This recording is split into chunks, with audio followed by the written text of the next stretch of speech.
Bonjour à tous, bienvenue, c'est Geoffrey de Nutri-Évolution, j'espère que vous allez bien. Alors, aujourd'hui, comme d'habitude, sujet l'acétose, mais je me suis cassé un peu la tête pour trouver un sujet. Alors, on va parler de quelle graisse est-ce qu'on peut manger en cétose. Alors, la cétose nutritionnelle, ça implique de manger, on l'a déjà vu, 80 à 85% de graisse, mais pas n'importe lesquelles.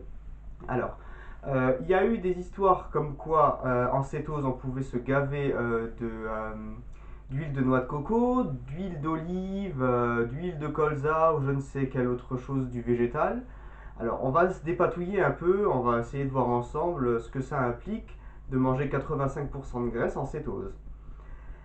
Une cétose nutritionnelle, ça se fait normalement à partir de graisse animale. Voilà, donc retenez bien ça, déjà c'est la base.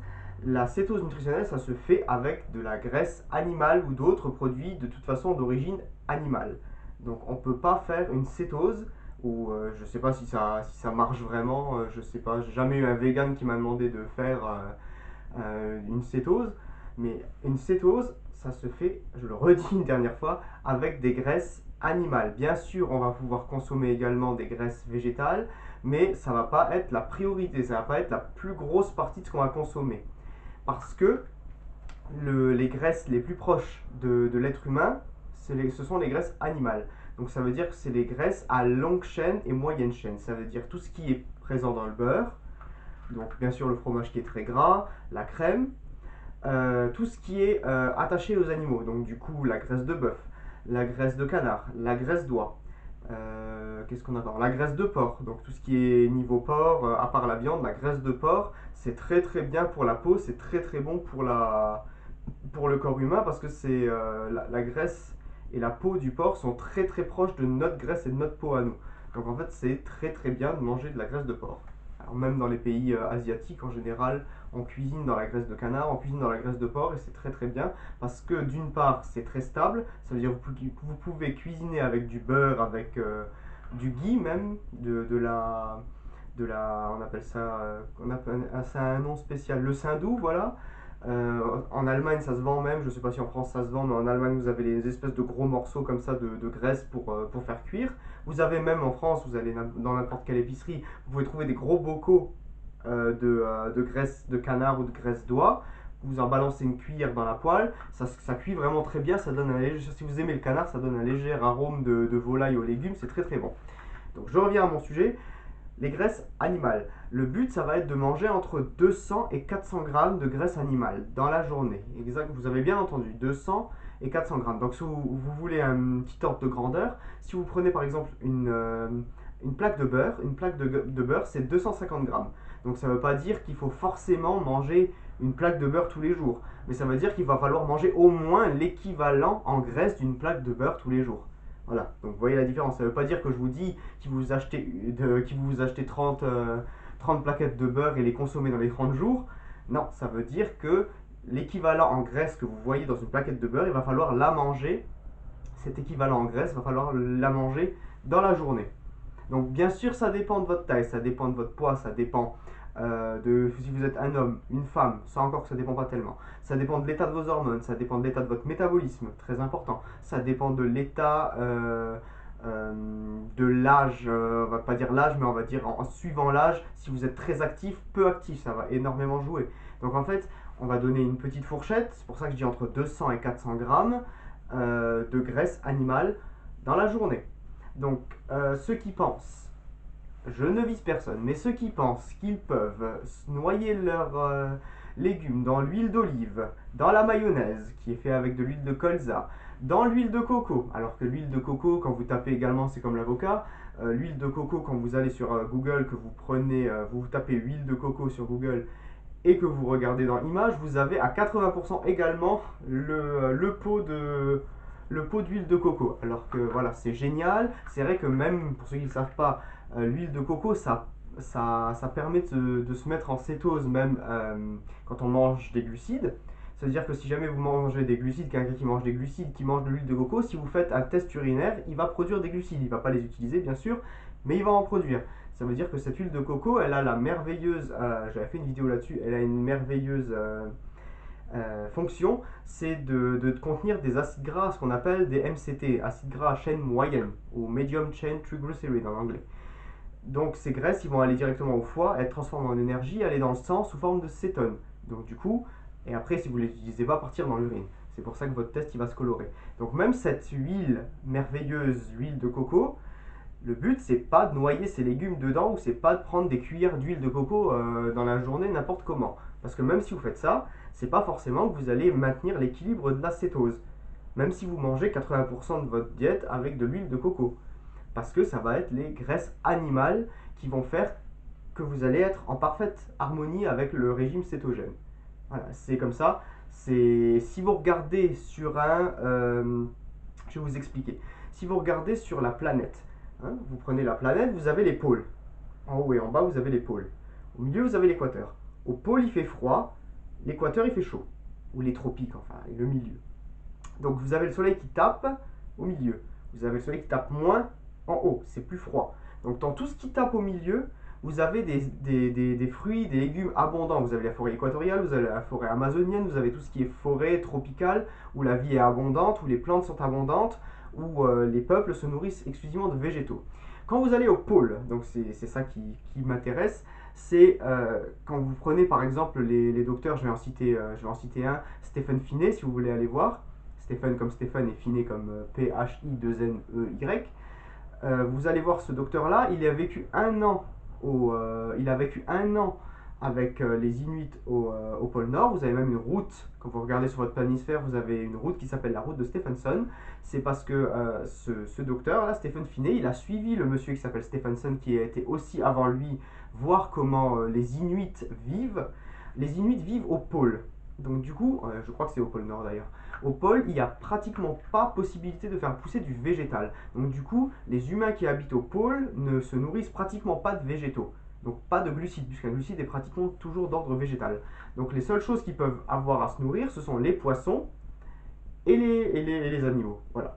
Donc sur Wikipédia, sur certaines pages, vous pouvez aller voir des gens qui parlent de néoglucogénèse, des gens qui parlent de nourriture abondante au niveau du poisson.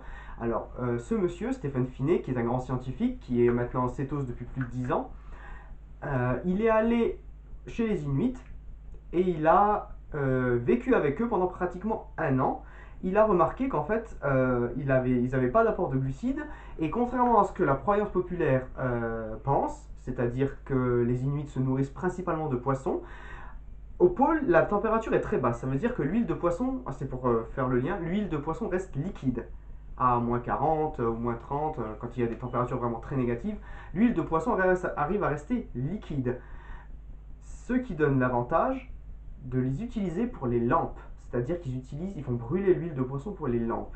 Donc ils ne vont pas consommer le poisson, mais ils vont consommer tout ce qui est caribou, tout ce qui est cerf, tout ce qui est animal, et donc tout ce qui contient de la graisse animale autre que le poisson, c'est-à-dire beaucoup de gras végétal et monoinsaturé oméga 3. Donc en fait, de croire que les Inuits ils se gavent de poisson, ou que les Japonais se gavent de poisson et qu'ils vivent longtemps, c'est entièrement faux. Alors, je tiens à vous le dire, j'espère que vous le comprenez bien. Vous avez une île au Japon, pour ceux qui me diraient c'est pas vrai, vous avez une île au Japon, je le sais très bien, qui s'appelle Okinawa, où ça s'appelle l'île des centenaires. Oui, c'est une île où il y a beaucoup de centenaires et les gens mangent quasiment pas de produits animaux. Si vous voulez, je ferai une vidéo là-dessus parce que je vais pas m'étaler, on est en train de parler des graisses, donc je vais pas m'étaler sur des gens qui ne mangent pratiquement pas de graisse et qui sont centenaires. Si vous voulez, je ferai une vidéo pour vous expliquer pourquoi est-ce que c'est comme ça. Donc vous avez, comme je vous ai dit, à l'équateur de la planète, tous les gens qui vivent en mangeant des glucides parce qu'ils ont un soleil de plomb et les végétaux arrivent à pousser. Vous avez en haut, dans les pôles, des gens qui habitent dans les régions froides, qui n'ont pas le choix, qui doivent se contenter de produits principalement animaux à 99% des cas. Sauf peut-être dans l'année où ils arrivent à cueillir 2-3 framboises ou 2-3 mûres qu'ils arrivent à trouver, et c'est des fruits les moins sucrés. Voilà. Donc en fait, c'était pour vous expliquer que ce monsieur, il est parti chez les Inuits pour nous rapporter ces informations que je viens de vous expliquer, que le poisson chez eux, ça se mange très peu et on mange beaucoup de gras animal, que quand on fait ce régime-là, pendant 3 semaines, on se sent vraiment pas bien, et après les 3 semaines, le corps prend l'habitude, donc les niveaux de vitamine C, j'ai fait une vidéo sur les vitamines C, le niveau de vitamine C qu'on a besoin descend avec l'acétose, ça veut dire que si on en consomme moins, c'est pas grave, le corps va être moins en manque de vitamine C que si on mange des glucides, puisque la vitamine C part dans l'urine puisqu'elle est liposoluble. Mais par contre, on va avoir une énergie qui va être vraiment accrue au bout de ces 3 semaines d'adaptation. Voilà. Et donc du coup, l'acétose, c'est pour vous expliquer que l'acétose nutritionnelle, c'est fait pour être dans des conditions météorologiques et des conditions environnementales qui sont vraiment spécifiques, c'est-à-dire un environnement nutritionnel avec 90% de produits animaux. Ce que je dis toujours avec le paléo, ce qui me confirme aussi par monsieur Alain Delabo qui est spécialiste en chrononutrition et que je vais bientôt rejoindre pour aller faire ma formation. Euh, on mange 80% ou 75-80% de produits animaux, surtout en cétose. Donc du coup, votre cétose, je vais revenir sur ce que j'étais en train de dire au début, qu'est-ce qu'on mange comme graisse? Donc petit aparté que je viens de terminer, les graisses, donc je vais vous dire, le beurre, ça vient d'un animal, la crème, ça vient d'un animal, le fromage, ça vient d'un animal. Tout ce qui est graisse animale de base, donc c'est-à-dire la graisse de canard, la graisse de bœuf, la graisse d'oie, la graisse de porc, la peau de porc, tout ça, c'est ok pour la cétose, et c'est ça que vous pouvez vraiment arroser tout avec. Vous pouvez vraiment passer jusqu'à 400-500 grammes au début, même si vous prenez du poids, c'est pas grave, parce que le but, ça va être déclencher la cétose, ça va être de faire comprendre au corps que c'est ces gras-là, animaux, qu'il va utiliser en premier. Donc bien sûr, l'huile d'olive, on va s'en servir à raison de quelques cuillères pour napper ses salades, ses légumes, etc. L'huile de colza, la mayonnaise, etc. Tout ce qui ne contient pas de glucides et qui ne contiennent également pas d'antinutriments, comme j'avais fait une vidéo là-dessus sur les antinutriments. Tout ça, c'est ok, mais bien sûr, c'est de façon restreinte. On ne va pas utiliser que ça. Au contraire, on ne va même pas en utiliser beaucoup parce qu'on va se focaliser sur les gras animaux. Donc maintenant, on va voir une autre partie.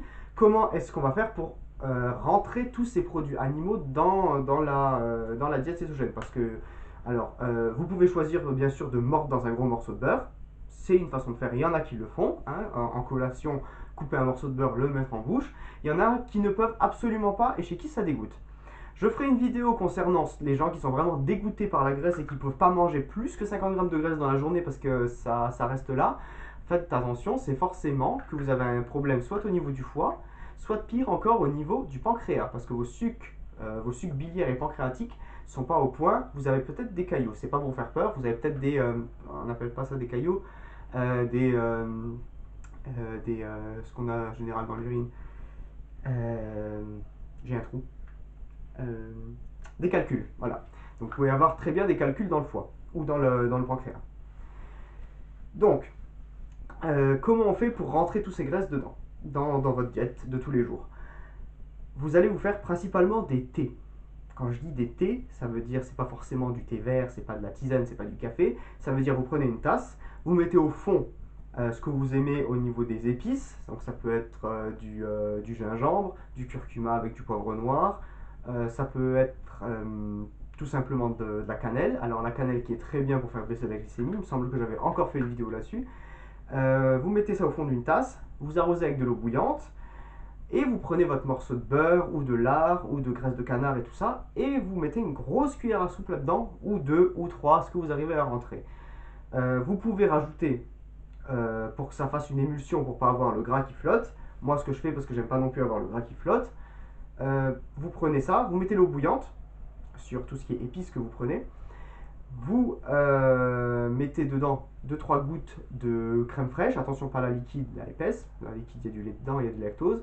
Donc vous prenez de la crème fraîche épaisse et vous rajoutez, une fois que ça fait une émulsion, donc vous mettez ça, ça fait une espèce de mélange laiteux.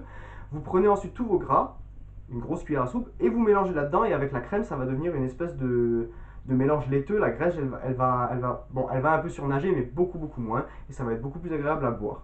Voilà. Donc toute la journée vous pouvez faire des espèces de mixtures comme ça pour avaler vos taux de graisse qu'il faut dans la journée. Bien sûr, pendant les repas, il faut bien sûr équilibrer ses repas, pas non plus manger toute la journée que du beurre.